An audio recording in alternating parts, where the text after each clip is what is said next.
Pero quiero contarles una anécdota. Decía mi suegra, y mi esposo decía mi abuela, entonces no sé quién lo decía, pero yo decía mi suegra. Este era un pastorcito que se fue, era de pueblo, y él se fue donde el millonario de la ciudad. Y este pastor dijo: yo necesito que este señor me haga una buena donación, porque hay tantos proyectos que necesitamos, que yo voy a ir y voy a apelar a su buen corazón para que él me haga una donación muy grande. Entonces se fue donde este hombre era un rico, era un terrateniente de la zona, ¿verdad? Era el empresario, y se fue. Y entonces ya le toca a la puerta, lo pasan adelante, lo sientan en la sala, le dicen: pastorcito, ¿usted qué quiere? Un fresquito, una botellita de agua. Entonces él dice que agua, y le ofrecen el agua y todo, y ya saluda. Y entonces le dice el pastor: vea que yo he venido hasta acá no solo para saludarlo, sino que he venido porque necesitamos una colaboración económica. Y nos hemos dado cuenta por unos estudios que hemos hecho que usted gana 10 millones de colones a la semana. ¿Cuántos quieren ganarse 10 millones de? Yo. Nos hemos dado cuenta que usted gana 10 millones de colones a la semana. Entonces veníamos y queríamos saber si usted tenía un alma buena y generosa, y estamos convencidos de que usted nos va a ayudar para darnos una buena colaboración para la iglesia.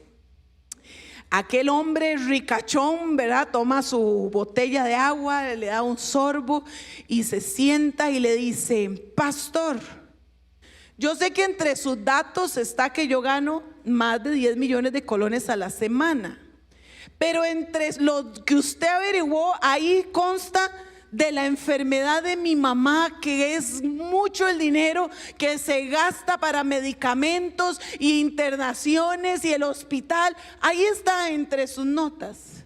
Y el pastor: no, disculpe, no sabía que su mamá estaba enferma. Y en su investigación, yo me imagino que tampoco está el divorcio por el que acabo de pasar, que cuesta una millonada y todo lo que... Ay, el pastor ya cada vez iba sintiendo peor, ¿verdad? No lo sabíamos. Y entre su investigación ya usted se dio cuenta que yo tengo un hermano ciego y que nadie le da trabajo, y entonces hay que ayudarlo. Ay, no, de verdad no sabía. Me imagino que tampoco entre sus datos está que mi hermana acaba de enviudar y que tiene 7 hijos y que no puede trabajar porque los últimos están muy pequeñitos. Ya el pastor no sabía dónde meterse, ¿verdad? No, Señor, lo lamento mucho, no sabía. Usted sabía que mi papá es diabético, que sufre del corazón y está atado a una silla de ruedas desde hace 15 años. Ay, no, Señor, no lo sabía, discúlpeme, de verdad. Usted sabía que tengo un hermano que está en la cárcel y que tengo 2 sobrinos, entonces, que no tienen cómo subsistir. Ay, ya el pastor no sabía ni qué decir. Ya no quería ni contestar, solo hacía cara así de melancolía, ¿verdad? No, Señor, no sabía. Y ya el Señor estaba un poco enojado y dice: bueno, entonces explíqueme, pastor, explíqueme. ¿Por qué diantres debería darle dinero a usted si no le doy a ellos? Muy rápido, pues si no lo entendió, salado. Hoy vamos a hablar de los ricos también lloran. Y quise usar esta ilustración porque más que hablar de la riqueza en sí, que a Dios nunca le importó la riqueza en sí, a Dios le importa el corazón y la actitud del corazón. Y esta noche vamos a estar aprendiendo unos principios que nos deja los primeros 6 versículos del capítulo 5 de Santiago. Ya estamos en el último capítulo, ya se va a terminar el estudio de Santiago, y hoy vamos a estar viendo del 1 al 6. Y ya Santiago está por terminar su carta. Recuerden que era una carta, y él está por terminar esa carta, pero ya si leemos las palabras que está utilizando Santiago, ya él está subiendo un poquito su tono. Yo me imagino que si él estuviera hablando su carta, ya aquí estaría subiendo su tono de voz. Ya son palabras un poco más fuertes. La exhortación que él está haciendo es una exhortación más fuerte. de la que ha venido haciendo a sus amadísimos hermanos. Porque recuerden que la carta de Santiago está escrita para la iglesia, para los creyentes, para los amados hermanos en Cristo. Y Santiago está a punto de terminar, pero él no quiere dejar de corregir, porque ese es el corazón de Santiago en toda su escritura, es corregir actitudes que a veces tenemos como creyentes que no agradan a Dios y que debemos cambiarlas para parecernos cada vez más a Cristo. Y Santiago va a entrar a esta corrección, a esta otra exhortación, a esta llamada de atención, a este ruego, a esta súplica para cambiar una actitud y mejorarla y tener un corazón diferente. Pero usted dice, bueno, ¿y qué tiene que ver? Me va a hablar de los ricos. Yo no soy rico. Yo no tengo mucho dinero. Pero recordemos que la palabra de Dios es viva y eficaz. Y la palabra de Dios no pasa. Y la palabra de Dios fue viva y eficaz para el tiempo en que leyeron esta carta y que Santiago la envió. Y ha sido viva y eficaz para todas las generaciones detrás mío. Y ha sido viva y eficaz para el día de hoy. Y va a ser viva y eficaz para mis hijos y mis nietos y todos los suyos. Porque es la palabra de Dios. Entonces los principios aplican para todos. Tal vez usted diga, yo no soy rico. Hoy me decía mi hijo hablando del tema, Gabriel, 9 años. Y estábamos hablando del tema y él me decía, bueno, mami, ¿cómo se le llama a la persona que no es rica, pero tampoco es pobre? Y le digo, como nosotros. Me dice, sí, no es rica, pero tampoco es pobre. Y esas preguntas, ¿verdad? Y le digo, bendecidos. ¿Cuántos bendecidos hay aquí? Somos bendecidos. Y entonces él me dijo, para bendecir. Y yo, sí, mi amor, qué bien adiestrado lo tenemos. Somos bendecidos para bendecir. Aquí en estos 6 pasajes, si lo tuviéramos que resumir, es una llamada de atención que hace Santiago y nos advierte que las riquezas terrenales son inútiles. Son inútiles. Y también va a hacer una advertencia sobre la actitud del corazón. Entonces vamos a leer el verso 1, ahí va a estar en la pantalla, pero usted lo podemos, yo se lo voy a leer. Recuerden que estamos leyendo no en la versión Reina Valera, sino en la Nueva Traducción Viviente. Dice el 1, presten atención, ustedes los ricos, lloren y giman con angustia por todas las calamidades que les espera. Solo ahí, vamos a ir de uno en uno. Presten atención, aquí se está refiriendo a los ricos en clase social. Esos ricos, que en este caso, si vamos ahora a aprender en todo el contexto, en este caso estos ricos estaban siendo soberbios. Se sentían orgullosos, eran avaros, eran injustos, y lo vamos a ver todo esto. Y se estaban comportando como personas no que conocían a Cristo, sino como personas que todavía vivían gobernados por su carne, que todavía tenían un pie aquí y otro aquí en la mente de ellos. Y le está hablando a esos ricos, le está hablando a los ricos dentro de la iglesia. Porque si no hubiera este tipo de ricos dentro de la iglesia, ¿para qué Santiago les hubiera escrito? No hubiera tenido sentido. Pero quiere decir que este tipo de ricos estaban sentados en la iglesia, con este tipo de corazón. Estaban sentados ahí en la iglesia. Y Santiago les hace una exhortación. No, les dije ahora, no hacia la riqueza. O sea, ser rico no es malo, y eso lo tenemos que tener claro. Ser rico no es malo, tener muchos bienes materiales no es malo.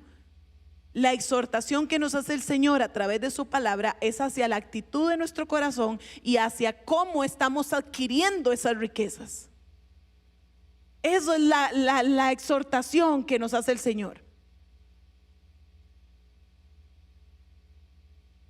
Dice 1 Timoteo 6:17, ese no está, pero yo se los voy a leer.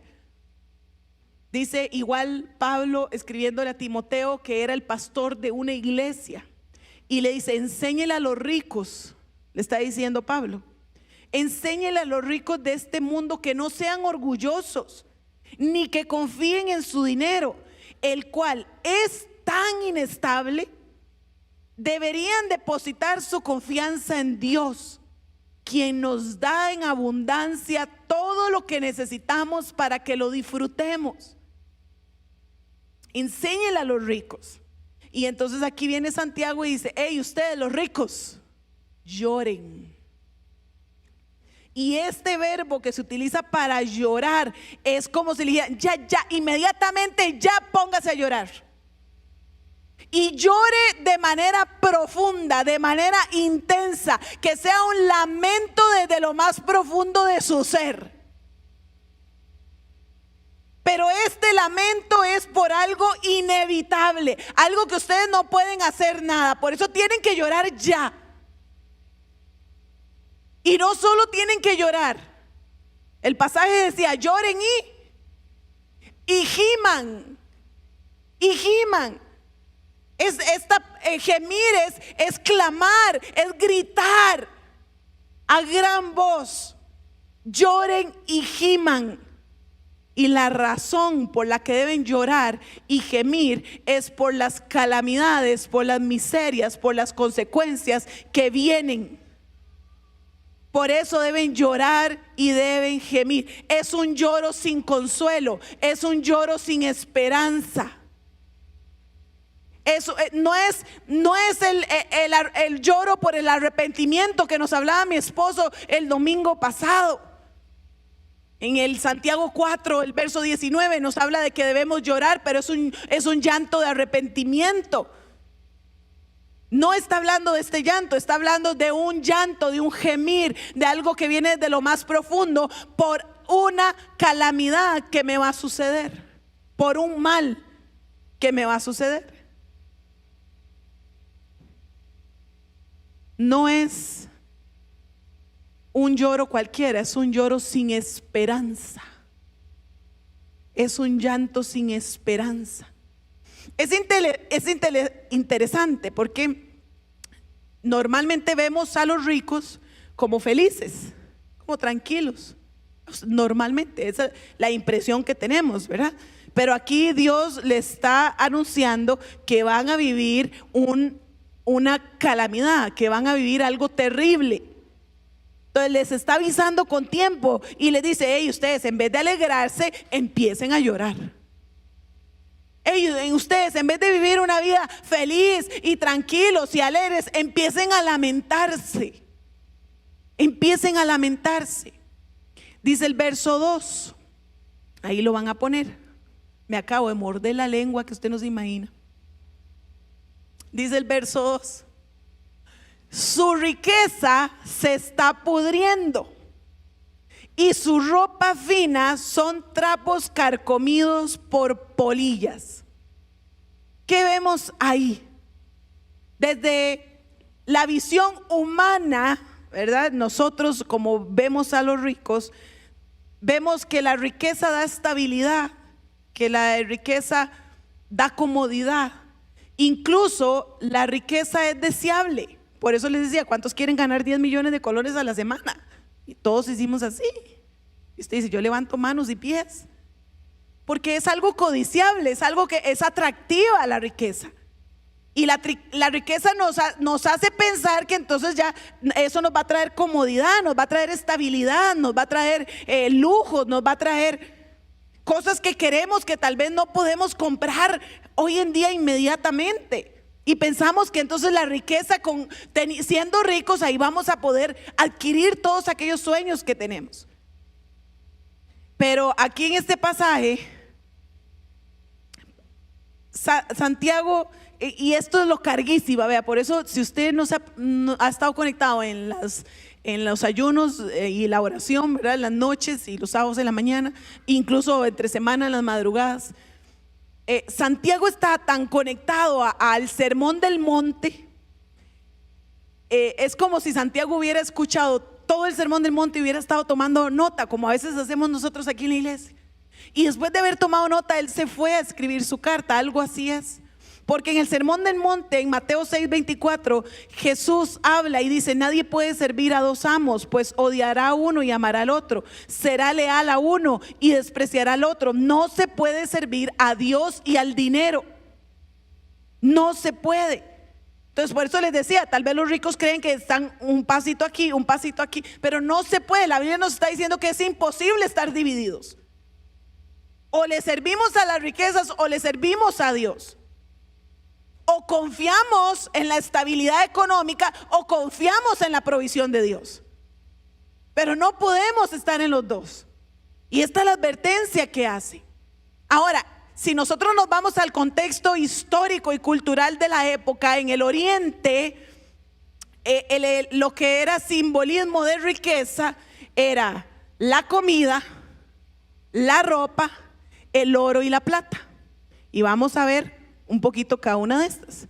El primero que le dice ahí está hablándole acerca de la comida en el pasaje, porque dice el pasaje 2: su riqueza se está pudriendo. Algo que se pudre nos lleva a pensar en la comida, ¿verdad?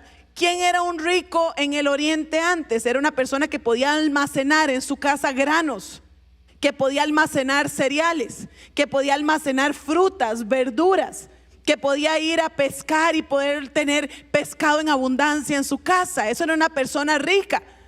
Tal vez usted y yo hoy en día abrimos la alacena o el armario o la gaveta o lo que usted tenga donde usted guarde comida, y usted abre y usted dice: algo hay.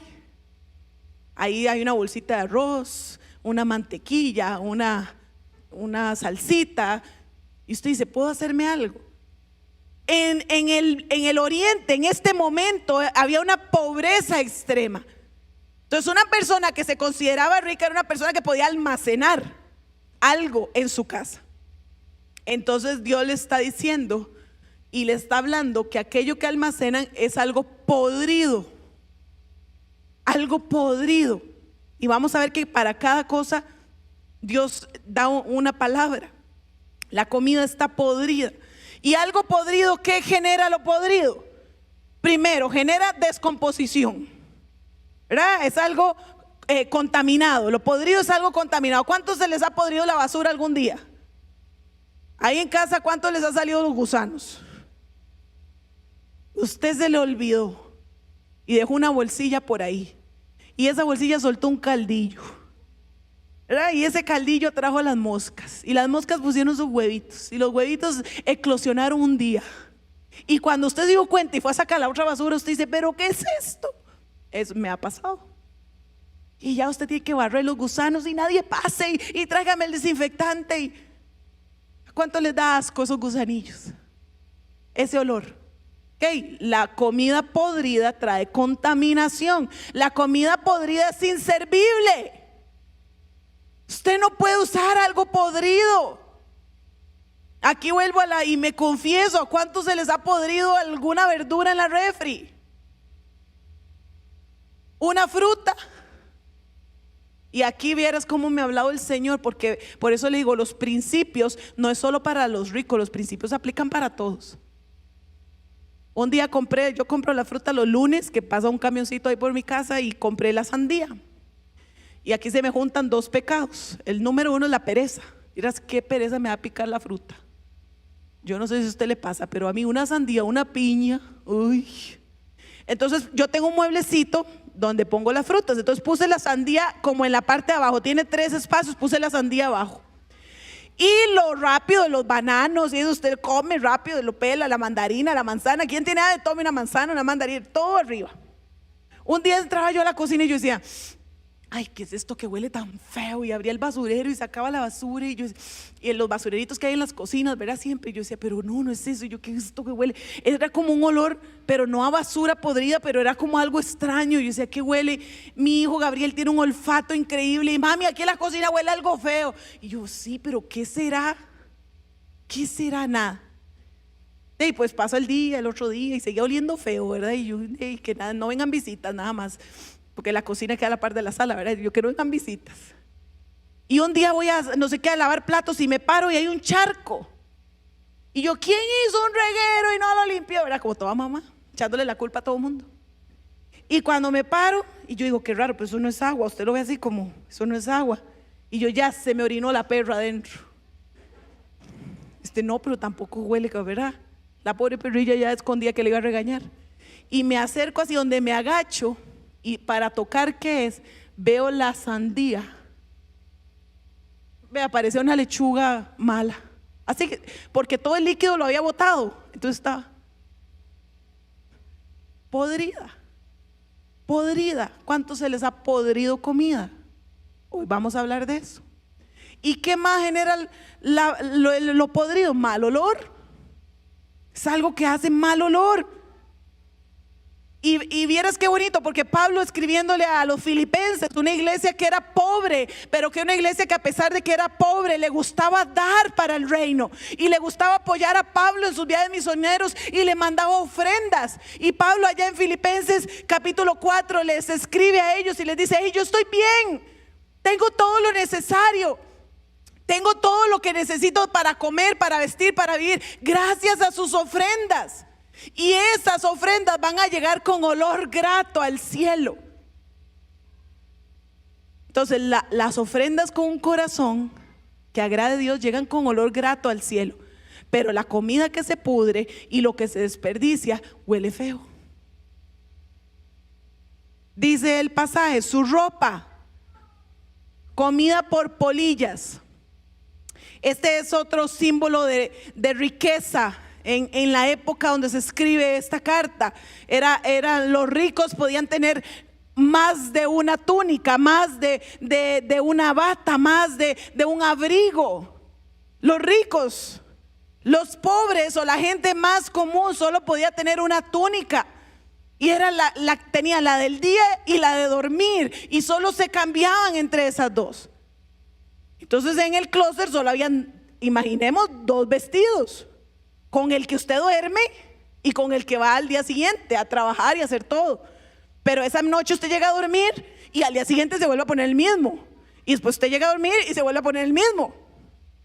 Pero los ricos tenían muchos vestidos, y lo vemos en la Biblia, cuando por ejemplo Naamán, ¿verdad?, va a visitar, usted lo lee en el Antiguo Testamento, Naamán va a visitar al profeta Dios, y lo que le lleva de premio o de regalo por lo que el profeta iba a hacer, iban a hacer ropas. Sansón, cuando da uno de sus acertijos, ¿verdad?, y dice: al que me adivine este acertijo, le voy a dar una mudada completa. Jesús, hablando, dice: al que quiera quitarte la túnica, quítesela usted y désela. La túnica era la prenda más valiosa que podía tener un judío, y con costos podían pagar una. Entonces la ropa era muy importante, y podemos ver varios ejemplos en la Biblia. Y Jesús le dice: sus vestidos están comidos por polillas, o sea, no sirven de nada. Usted sacó aquella ropa nueva y está comida por el comején, por las cucarachas,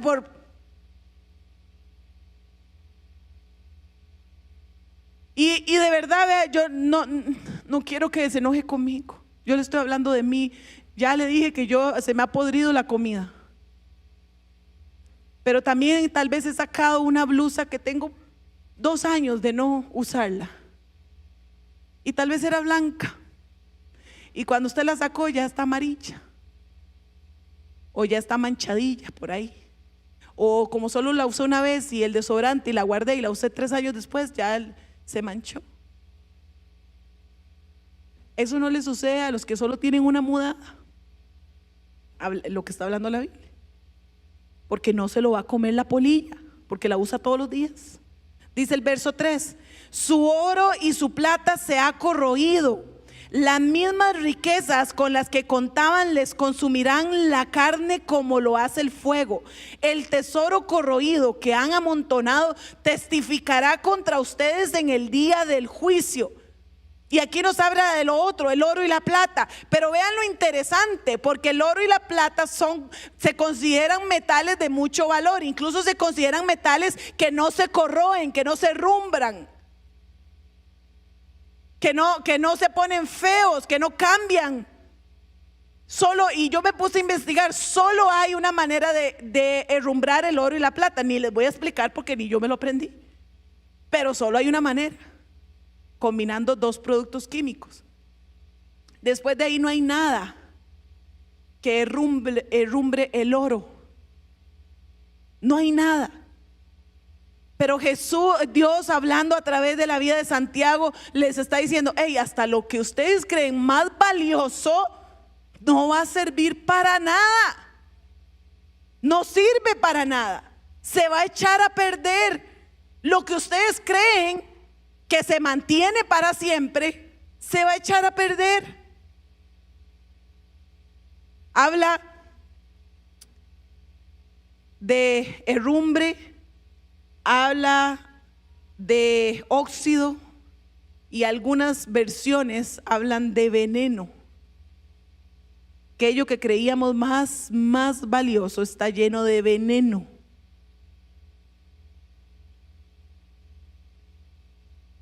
Dice igual Timoteo, Pablo hablándole a Timoteo, le dice: después de todo, no trajimos nada cuando llegamos al mundo, no nos vamos a llevar nada cuando nos vayamos de él. Y Jesús mismo, bueno, al sermón del monte, por eso digo que Santiago va pegadito a las enseñanzas de Jesús. Dice ya en el capítulo 6: no almacenes tesoros aquí en la tierra, donde la polilla y el comején y los destruyen, y el óxido los destruye, donde los ladrones entran y los roban. O sea, almacena tus tesoros en el cielo, donde ni la polilla ni el óxido puede llegar, y donde los ladrones no pueden llegar a robar. Porque donde esté tu tesoro, allí también estarán los deseos de tu corazón. Eso fue lo que enseñó Jesús. Las riquezas se van a desvanecer. Las riquezas son temporales. Las riquezas se pueden acabar de un día para otro. De un día para otro usted puede perder los bienes, todos los que tiene. Y si no, pregúntele a Job. El mismo día, Job ni siquiera fue de un día para otro. El mismo día perdió todo lo que tenía. Todo, hasta sus hijos. Porque eso puede suceder en este mundo. Eso puede suceder en la tierra. Las riquezas se destruyen, son temporales. Y vea qué fuerte lo que dice ahí, porque dice: es el testimonio de culpabilidad contra los ricos. Es el testimonio de culpabilidad, dice: testificará contra ustedes en el día del juicio. Y usted dice: ay, pero le está hablando a los ricos. Mira, a mí el Señor me habló que la sandía iba a testificar contra mí. Y usted se ríe, pero vieras cómo me dolió en el alma. Porque no ha sido solo la sandía, ha sido un culantro, ha sido una rama de apio en la refri, ha sido unos cases que se pudren en la alacena, el pan que se nos olvidó y se llena de moho. Testificará contra nosotros. Testificará por nuestra avaricia, por nuestro desperdicio, por nuestra falta de generosidad, de compartir. Testificará contra nosotros por nuestros deseos egoístas, por nuestra pereza, nuestros pecados. Testificará contra nosotros por el egoísmo. No, yo algún día entraré en ese pantalón. Ya, si usted no entró en un mes, ya no va a entrar. Esa es la triste realidad. Regálelo, comparta, dele a otros.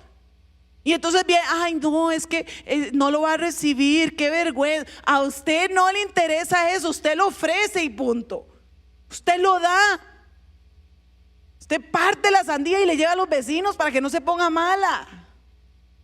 Si no, dice, testificará en contra de nuestros egoísmos, lo que vamos atesorando, lo que vamos guardando y acumulando. Lo gastaron en sus gustos, lo gastamos en gustos. Dice Timoteo igual, estoy en 1 Timoteo 6, Mateo 6 y Santiago, son versos que hablan cosas muy parecidas y muy importantes. Dice: pero los que viven con ambición de hacerse ricos, vuelvo a preguntar, ¿cuántos quieren ganar 10 millones de colones a la semana? Dice, los que viven con la ambición de hacerse ricos caerán en tentación y quedarán atrapados por muchos deseos necios y dañinos que los hunden en la ruina y en la destrucción. Pues el amor al dinero es la raíz de toda clase de mal. Y algunas personas en su intenso deseo por el dinero se han desviado de la fe verdadera y han causado muchas heridas dolorosas. ¿Cómo está nuestra ambición por hacernos ricos? Dice el 4. Así que escuchen, oigan las protestas de los obreros del campo a quienes estafaron con el salario. Los reclamos de quienes les cosechan sus campos han llegado a los oídos del Señor de los ejércitos celestiales. Aquí Santiago alza el tono otra vez más y es como si dijera: escuche, póngame atención, escuche lo que le estoy diciendo, porque lo que le estoy diciendo es para salvar su vida. Ese escuchen es una llamada de atención fuerte. Les habla de 3 pecados. El primero, estafa. Los ricos estaban robándole a los pobres. Los ricos estaban defraudando a los pobres. Vea que dicen las protestas de los obreros de sus campos. Llegaban, eso era lo acostumbrado, aquellos hombres dueños de terrenos de donde se sembraba el maíz, se sembraba el trigo, se sembraba las uvas, esos grandes dueños de esos terrenos iban y contrataban obreros, quedaban en el acuerdo de un pago, pero ese pago era diario, tenía que hacerse al terminar la jornada. Ese pago se llamaba el jornal, de ahí viene la palabra, se pagaba al terminar la jornada. Y los ricos estaban dejando que aquellos trabajadores hicieran todo el trabajo, recolectaran su cosecha, pero cuando llegaba el día del pago, no pagaban. No pagaban. Se quedaban con el dinero que era ya les pertenecía a sus trabajadores. Estaban estafando, estaban robando, y la Biblia era muy clara. En el Antiguo Testamento era una ley. Nadie podía dejar de pagar el jornal a nadie. No se podía, se consideraba un delito.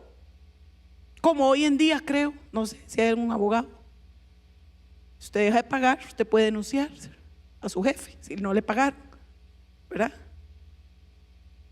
Se consideraba un delito. Y los ricos lo sabían. Y aún así se daban el lujo de no pagar. Estaban quebrantando el mandamiento de Dios. ¿Y ustedes creen que Dios no iba a escuchar el clamor de los justos que habían hecho su trabajo, que habían cumplido su parte? Dice que el Señor oyó, dice, ha llegado a los oídos del Señor de los ejércitos celestiales. O sea, no de cualquier bombeta. Es el Señor de los ejércitos celestiales, el que pelea la batalla por usted y por mí. Ese escuchó el clamor. Y entonces es donde Él acciona. Ante la injusticia para los justos hay una acción de parte de Dios, y Él acciona y sale en defensa de sus hijos. Dice el verso 5: sus años sobre la tierra han pasado con lujos, satisfaciendo todos y cada uno de sus deseos. Se han dejado engordar para el día de la matanza. Aquí está el otro pecado. El primero era la estafa, el robo. El segundo es el egoísmo, el derroche. Están siendo egoístas. Dice, han pasado sus años, todos sus años que han pasado comprándose cosas, gastando, comprándose 15 carros. ¿Para qué? Si solo puedo usar uno al mismo tiempo. Y comprándose aquí, trayendo allá. ¿Para qué? ¿Para qué? Dice, cada uno de sus deseos, lo que le dio la gana, se lo compró. Dice, se han dejado, y esta es una frase muy fuerte, se han dejado engordar como para el día de la matanza. Se les compara con animales que comen y comen y comen para ser matados. Esa es la comparación que está haciendo Dios. O sea, ustedes se engordan, pero al final su destino es la muerte. Hay un comentarista que lo resume así, dice: como estúpido ganado que come para el día de su muerte. Y yo decía, Daisy tiene toda la razón, por eso y todos los animalitos, pero van como ahí. El chanchito dice: qué rico todo lo que me están echando, y come, pero no sabe que en diciembre es la pierna de muchos y los chicharrones. Pero él está come para el día, dice, como estúpido ganado que se engorda para el día de su matanza. ¿Sabe? Los ricos no estaban engordando su cuerpo físico, estaban engordando su corazón, llenándose de orgullo, de vanidades. Eso es lo que estaban engordando, pero tienen una consecuencia.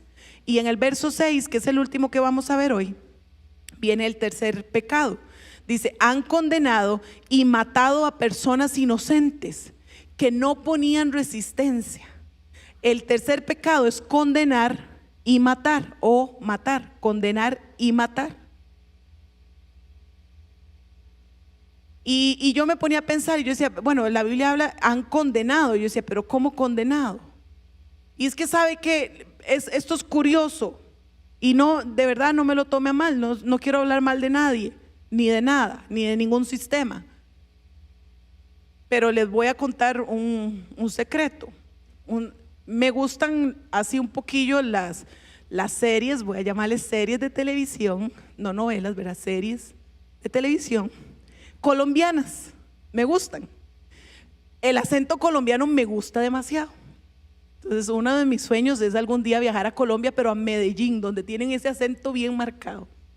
Y entonces cuando encuentro series colombianas las pongo.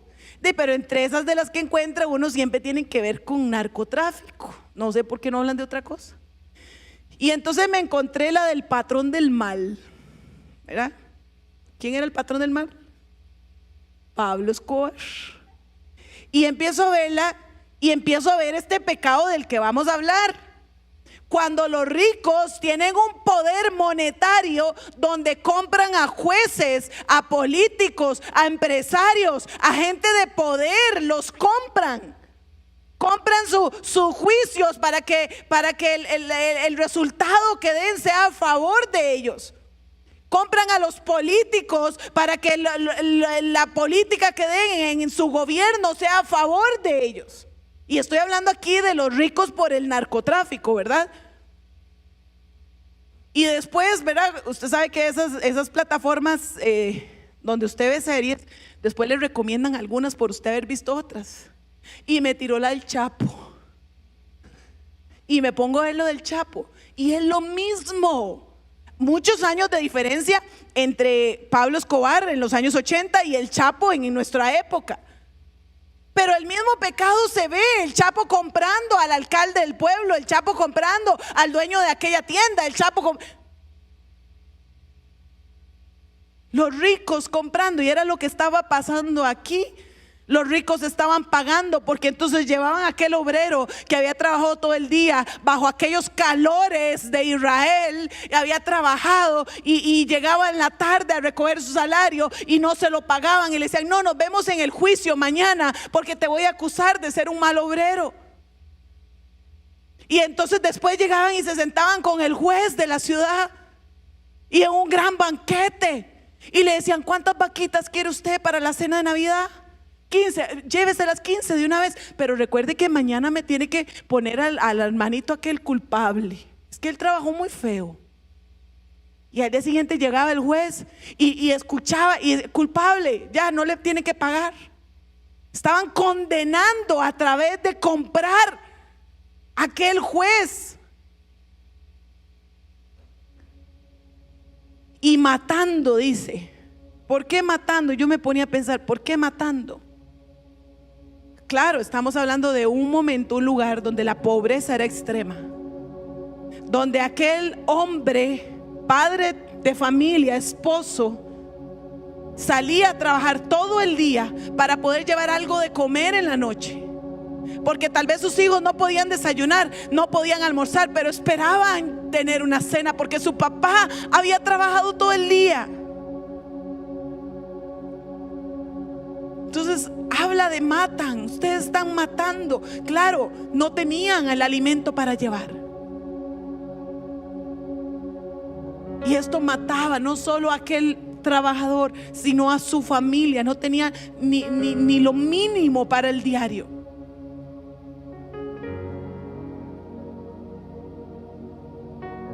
Y algo que me impresionó, me explotó la cabeza, lo último, este pasaje 6, y ojalá le explote la cabeza a usted también. Dice, dice, han condenado y matado a personas inocentes. Viene una coma, dice, que no ponían, ¿qué? Resistencia. Y yo decía, no hombre, yo hubiera hecho un burumbum, le apedreo la casa seguro.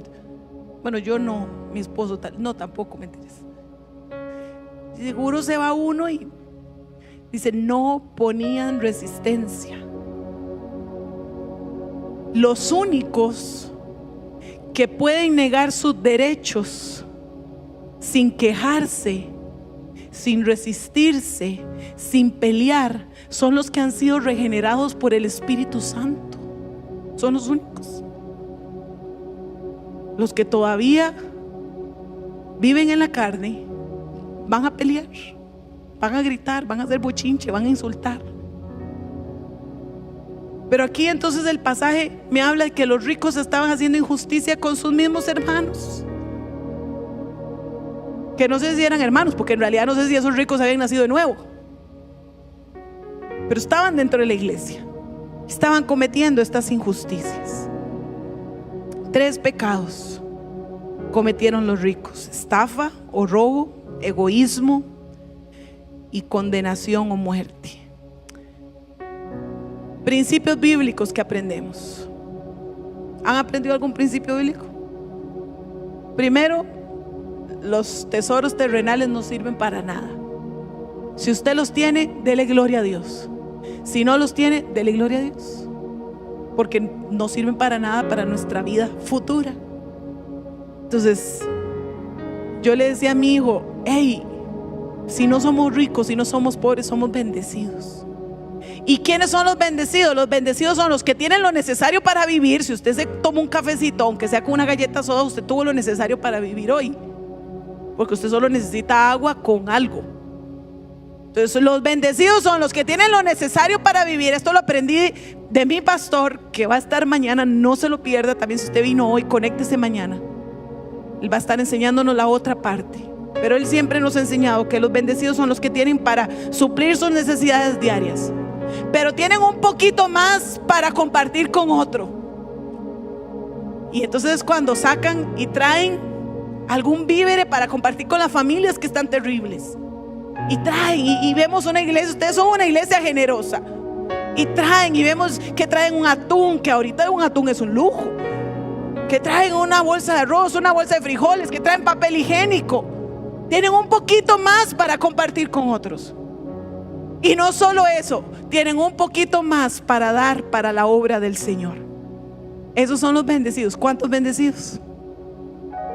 Y como dijo mi hijo, bendecidos para bendecir, bendecidos para bendecir. Cierro con esto muy rápido. ¿Cómo evitamos el amor al dinero? Rapidísimo. Sea consciente de que sus riquezas van a desaparecer. Sea consciente de eso. Aprenda a estar contento con lo que tiene. Esas son maneras de cómo aprender a evitar el amor al dinero. El primero, sea consciente de que las riquezas un día van a desaparecer. El segundo, aprenda a estar contento con lo que tiene. El tercero, tenga mucho cuidado con lo que está dispuesto a hacer para ganar más. Cuídese con lo que está dispuesto a hacer para tener más dinero. El cuarto, ame a las personas y a Dios más que al dinero. Nosotros somos una iglesia que uno de nuestros valores es que amamos a Dios y amamos a las personas. Eso nos va a ayudar. Y lo quinto, comparta lo que tiene. comparta lo que tiene. No deje que se le pudra la comida. No deje que se le arruine la ropa. No le enguaque ahí. Qué feo después encontrársela. Y se lo digo de verdad, qué feo después encontrársela. Al final, lo que más creemos que tiene valor no nos sirve. Vinimos sin nada nos vamos. Esto es lo que el Santiago nos quiso enseñar en estos primeros 6 pasajes. Oremos para cerrar. Padre, te damos gracias, Señor. Te damos gracias porque somos hombres y mujeres bendecidos. Gracias. Gracias porque si estamos aquí aún tuvimos los medios para llegar a este lugar. Si estamos en casa, tuvimos los medios para tener un dispositivo para conectarnos y poder ser edificados, Señor, a través de tu palabra. Gracias por cada enseñanza, cada versículo que es tan riquísimo, Señor, que le podemos sacar tantos principios para nuestra vida, para nuestro caminar. Gracias, Señor. Y enséñanos, Dios, no a tener ese corazón que tuvieron los ricos, de egoísmo, de pecado, de fraude, de falta de amor.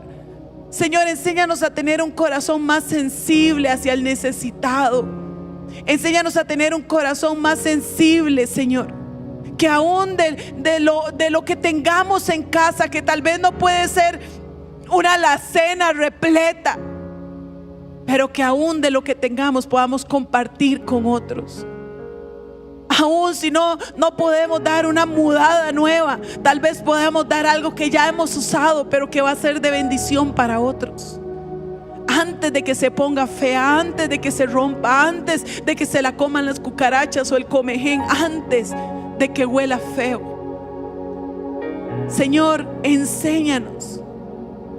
Enséñanos. Esto es una advertencia para nosotros y la pregunta, Señor, que vamos a hacernos es: ¿dónde está nuestra confianza? Y queremos que nuestra confianza esté en ti. Y si alguna vez nos ha faltado y si alguna vez nos ha costado confiar en ti, te pedimos ayuda, Señor.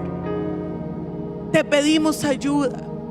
A veces en la humanidad, ¿verdad?, el tener un billete en la bolsa nos da seguridad, cuando sabemos que el único que nos sostiene y nos permite abrir nuestros ojos cada día eres tú, son tus misericordias. Y que nada hago yo con un billete en mi bolsa si voy a perder mi vida. Señor, recuérdame tu palabra, que no sea robada, sino que esté en mi corazón y dé fruto, Señor. Y yo la recuerde, y cuando me encuentre en una situación de desperdicio, de derroche, de egoísmo, sea corregida por tu Espíritu Santo. Que podamos ser corregidos por tu Espíritu Santo. Porque lo que queremos y lo que deseamos cada día es parecernos más a ti, Señor. Gracias por tu palabra en esta noche. En el nombre de Jesús. Amén y amén.